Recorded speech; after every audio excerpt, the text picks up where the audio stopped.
সন্দেশখালী কাণ্ডে সিবিআই তদন্তের নির্দেশ।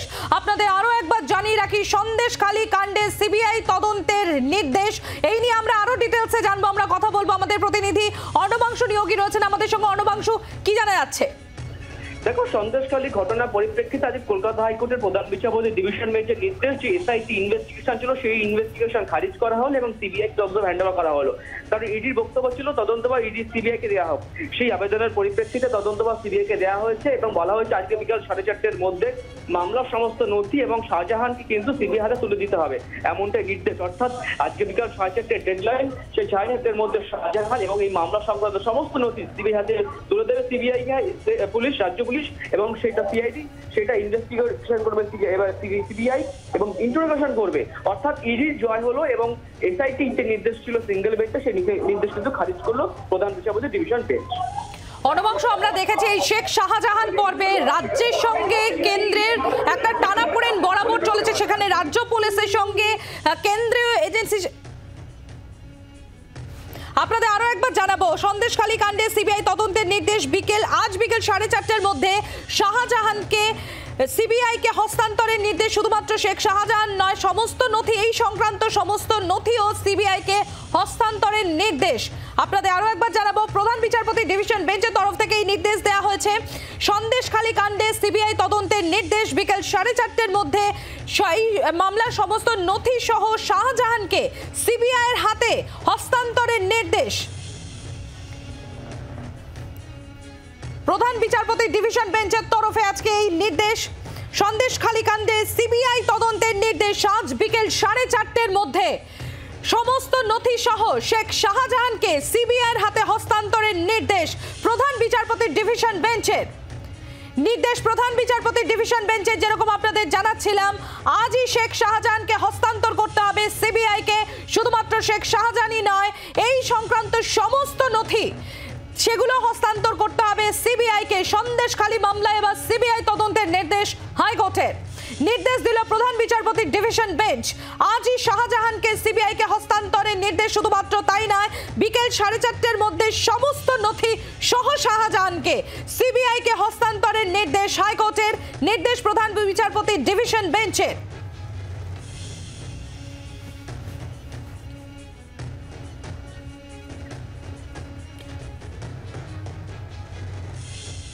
সন্দেশখালী মামলায় সিবিআই কে হস্তান্তরের নির্দেশ হাইকোর্টের। প্রধান বিচারপতি ডিভিশন বেঞ্চের নির্দেশ যে আজ বিকেল 4:30-র মধ্যে নথি সহ শাহজাহানকে সিবিআই কে হস্তান্তর করতে হবে। প্রধান বিচারপতি ডিভিশন বেঞ্চ এই নির্দেশ দেয়। সন্দেশখালী কাণ্ডে এবার সিবিআই তদন্ত। সন্দেশখালী কাণ্ডে এবার সিবিআই তদন্ত। আজ বিকেল 4:30-র মধ্যে এই মামলা সংক্রান্ত সমস্ত নথি এবং শেখ শাহজাহানকে সিবিআই কে হস্তান্তরের নির্দেশ হাইকোর্টের।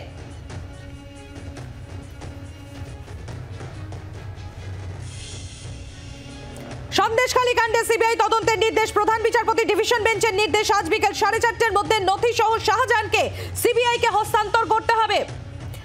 সঞ্জয় ভদ্র আমাদের ইনপুট হেড রয়েছেন আমাদের সঙ্গে। সঞ্জয়, অবশেষে এবার সন্দেশখালী কাণ্ডে সিবিআই তদন্তের নির্দেশ।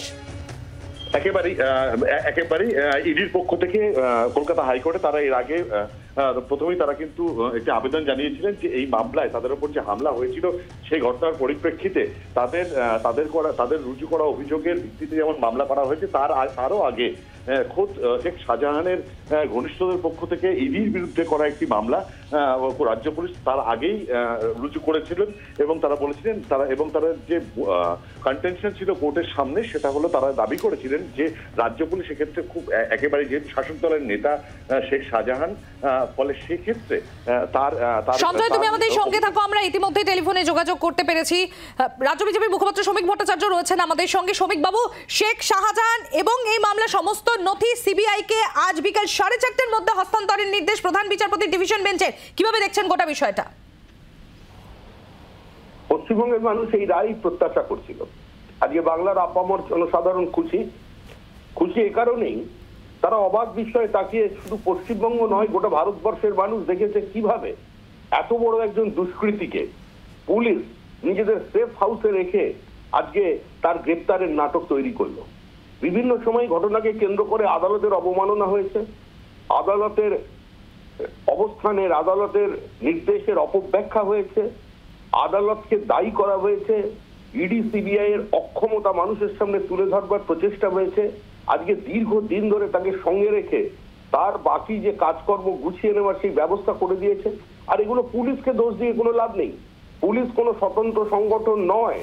পুলিশ অফিসারের ওপরে সমস্ত দোষ চাপিয়ে দেওয়ার কোনো অর্থ হয় না, কারণ তৃণমূল কংগ্রেস যেভাবে সরকার চালাতে চাইছে, প্রশাসন চালাতে চাইছে, সমাজটাকে তারা যে চোখে দেখতে চাইছে সেটাই তারা পুলিশকে দিয়ে করিয়েছে। তো স্বাভাবিকভাবেই পুলিশের হাতে থেকে কোনো নিরপেক্ষ তদন্ত সম্ভব নয় বা প্রকৃত অপরাধকে সামনে নিয়ে আসা সম্ভব নয়। সেজন্যই সিবিআই তদন্তের দাবি সকলে করেছিল। মনে রাখতে হবে, পশ্চিমবঙ্গে এই মুহূর্তে বা অতীতে যখন যত দুর্ঘটনা ঘটেছে কোনো তৃণমূলের পরিবারে, সে কেউ খুন হয়েছেন কিংবা অগ্নিসংযোগ হয়েছে, তাদের পরিবার কিন্তু প্রথমেই সিবিআই তদন্তের দাবি জানিয়েছে। পরের দিন সকালবেলা তৃণমূল অবশ্য নিয়ে গিয়ে সিআইডির ওপরে আস্থা রাখিয়েছে থানায়, কিন্তু প্রাথমিক প্রতিক্রিয়া প্রত্যেকেই সিবিআই তদন্তের দাবি জানায়। অর্থাৎ তৃণমূল কংগ্রেসের, তৃণমূলের নির্বাচিত জনপ্রতিনিধিদের পরিবারও এই পুলিশের ওপরে, সিআইডির ওপরে নিরপেক্ষতা নামের কোনো বিষয়ের উপরে আস্থা রাখে না। সুতরাং এই পরিপ্রেক্ষিতে প্রত্যেককে একটা কথা মনে রাখতে হবে যে সিবিআই এর উপরে প্রবল চাপ, মামলার পর মামলা বাড়ছে, দীর্ঘসূত্রিতা বাড়ছে, সকলে চাইছে কিন্তু দ্রুত শেষ হয়ে যাক, কিন্তু আইনি জটিলতা থাকে, তার জন্য মানুষ অনেক সময় হতাশ বা ক্ষুব্ধ হয়। তবে আমরা আশা করব সন্দেশখালীর মতো এরকম একটা রোমহর্ষক ঘটনা যখন সংবাদ মাধ্যমের কারণে মানুষের উঠে এসেছে, এই স্পর্শকাতর বিষয়টি এবং শাহজাহানের ভূমিকা, শুধু শাহজাহান নয়, শাহজাহান ব্যক্তি, শাহজাহান এত বড় সুপারম্যান বা অরণ্যদেব হয়ে যেত না যে সেই সমস্ত এই কাজগুলো পরিচালনা করেছে। যে ভাবনা বা যে চিন্তার ফসল হচ্ছে শাহজাহান, সেটা অন্তত মানুষের সামনে আসুক। ধন্যবাদ শ্রমিক বাবু। আমি আরো একবার চলে যাবো সঞ্জয়ের কাছে। সঞ্জয় ভদ্র আমাদের ইনপুট হেড রয়েছেন আমাদের সঙ্গে। সঞ্জয়, আমরা দেখেছিলাম যে নির্বাচন কমিশনের যে ফুল বেঞ্চ যখন রাজ্যে রয়েছে, তাদের বৈঠকেও বারংবার উঠে আসে এই সন্দেশখালী ইস্যু, শাহজাহান ইস্যু, এবং তাদের তরফ থেকে নির্দেশও দেওয়া হয় যে যেখানে যেখানেই এই শাহজাহানের মতো ব্যক্তি রয়েছে তাদেরকে গ্রেফতার করতে হবে ভোটের আগে। এবং তারপরে আমরা দেখলাম আজকে প্রধান বিচারপতি ডিভিশন বেঞ্চ আজকের এই সিবিআই তদন্তের নির্দেশ দিল এই সন্দেশখালী কাণ্ডে। একেবারে প্রধান বিচারপতি ডিভিশন বেঞ্চ তারা রাজ্য এবং ইডি তাদের দুজনের পক্ষের আইনজীবী তাদের বক্তব্য শুনে অবশ্যই যে সিদ্ধান্ত নিয়েছেন সেটা হলো যে এই মামলার তদন্তভার গ্রহণ করবে সিবিআই, এবং কতটা তারা, এবং বিষয়টি নিয়ে তারা আরো একটি নির্দেশ দিয়েছেন যে আজকে সময় নষ্ট না করে বিকেল 4:30-র মধ্যেই কিন্তু শেখ শাহজাহান, যিনি এই মুহূর্তে সিআইডি হেফাজতে ভবানী ভবনে রয়েছেন, তাদের ওখান থেকে নিয়ে এসে সিবিআই এর কাছে হস্তান্তর করতে হবে, এবং এই মামলা সংক্রান্ত যে সকল কাগজপত্র রয়েছে সে সমস্তগুলো সিবিআই এর কাছে হস্তান্তর করতে হবে। তার একটি কারণ রয়েছে, গতকাল ইডি যখন এই মামলার সওয়াল করছিল ইডির আইনজীবী, তখন তিনি জানিয়েছিলেন যেহেতু ভারতীয় আইন অনুযায়ী যে কোনো ব্যক্তিকে কোনো একটি মামলাতে 14 দিনের বেশি পুলিশি হেফাজতে রাখা যায় না। এক্ষেত্রে রাজ্য পুলিশ ইতিমধ্যেই শেখ শাহজাহানকে গ্রেপ্তার করে তাদের নিজেদের হেফাজতে নিয়েছে এবং বেশ কয়েকদিন কেটে গিয়েছে রাজ্য পুলিশের হেফাজতে। ফলে সঞ্জয়, আমি তোমাকে আরো একবার ইন্টারাপ্ট করব। ইতিমধ্যেই আমরা টেলিফোনে যোগাযোগ করতে পেরেছি সিপিআইএম কেন্দ্রীয় কমিটির সদস্য সুজন চক্রবর্তী রয়েছেন আমাদের সঙ্গে। সুজন বাবু, সন্দেশখালী কাণ্ডে বা সিবিআই তদন্তের নির্দেশ, আজ বিকেল 4:30-র মধ্যে নথি এবং শাহজাহানকে সিবিআই কে হস্তান্তরের নির্দেশ হাইকোর্টের, কিভাবে দেখছেন গোটা বিষয়টি? দেখুন, আজকে হাইকোর্টের প্রধান বিচারপতির বেঞ্চ যে অর্ডার দিয়েছে এটা সংগত। সন্দেশখালী কাণ্ডে ইডির ওপরে হামলা সহ যা ঘটনা ঘটেছে, শেখ শাহজাহান, শিবু ইত্যাদি ইত্যাদি যে বাহিনী, তাতে পুলিশ এবং রাজ্য সরকার এবং রাজ্যের পুলিশ তারা যে অপরাধীদের পাশে দাঁড়িয়েছে তা নিয়ে কোনো সন্দেহ কারণ নেই, একেবারে স্পষ্ট। বরং এই 56 দিনে বহু নথিপত্র তথ্য লোপাট করার কাজ করেছে রাজ্যের সরকারের নির্দেশে পুলিশ, এটাও স্পষ্ট। ফলে রাজ্য পুলিশ এই তদন্ত করতে পারে না, সিবিআই এর এখতিয়ারে এই তদন্ত হওয়াটাই স্বাভাবিক এবং সঙ্গত। তবে সিবিআই এর যা কারবার, দিল্লি কখন হ্যাঁ বলবে আর কখন না বলবে তার জন্য অপেক্ষা করতে হয়। কোর্ট মনিটরিং তদন্তের কোনো বিকল্প নেই। সিবিআই তদন্ত শুধু কোর্ট মনিটরিং এই হতে হবে যদি অপরাধীদের বিরুদ্ধে ব্যবস্থা নিতে হয়। এটা খুব স্বাভাবিক এবং সঙ্গত। বাংলার আওয়াজ, বাঙালির আবেগ, জি 24 ঘন্টা।